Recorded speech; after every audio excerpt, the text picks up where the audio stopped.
कहते 7 समंदर की मसी करूं और लेखनी, मसी माने इंक, 7 समुद्रां की स्याही बना लूं और पूरी पृथ्वी जितना कागज ले लूं और सभी पेड़ पौधों की कलम बना बना रख लूं।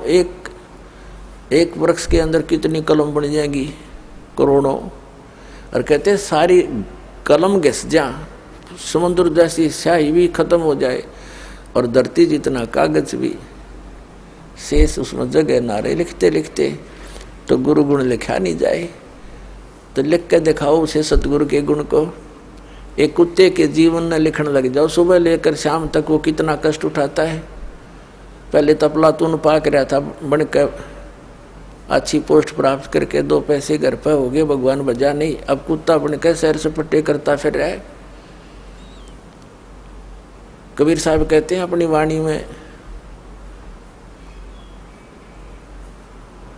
बीबी पड़ते रहे थी और डोडी लगे थी बाहर, अब गातू गाड़े फिरती है वो बड़े कुतिया बाजार। वो नवाबों की औरतें, राजाओं की स्त्रियां पर्दों में रहा करती थी, डोडी आगे उनके पैर लगा करते थे। कोई गैर व्यक्ति, ऐसा वैसा व्यक्ति हमारे घरों में प्रवेश ना हो जा। और ऊंचे घर की बहू बेटियां कहलाया करती थी। सत्संग में जाने से वो बेइज्जती मानती थी, हमारी इज्जत नहीं रहेगी। हमारे बहू बेटियां यदि सत्संग में संतों के पास चली गई थी। अब वो कुतिया बनी अंडे बिना नी वस्त्र फिर रही है उस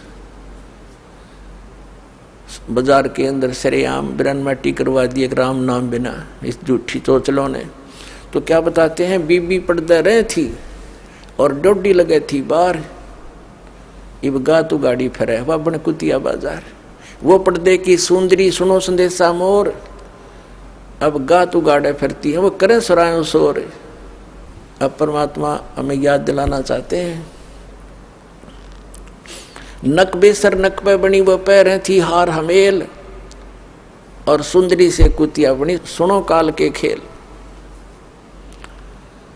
अब क्या बताया है कि तो पहले तो वो क्योंकि काजू किशमिश के हलवे खाया करती थी, काजू किशमिश युक्त, और जूठे छोड़ा करती, उसको बांदियाँ खाती थी। क्योंकि वो पिछले पुण्यक्रम की बैटरी चार्ज थी उसकी, उसने खो खंडा खराब कर दिया। आगे कुतिया बन के एक टूक के लिए गलियों में धक्के खाती फिर, शोर करती फिर। तो इन दुखों को याद करके पुण्यात्मा परमात्मा याद आवेगा आपके। अभी तो हम अफलातून बन गए, क्योंकि हमने जो ट्रेनिंग मिली है संसार से वो तो धन कमाने की ही मिली है, संसारिक परंपराओं को निभाने की ही मिली है। परमात्मा के पाने की तो सतगुरु ही बताते हैं। सतगुरु बताते हैं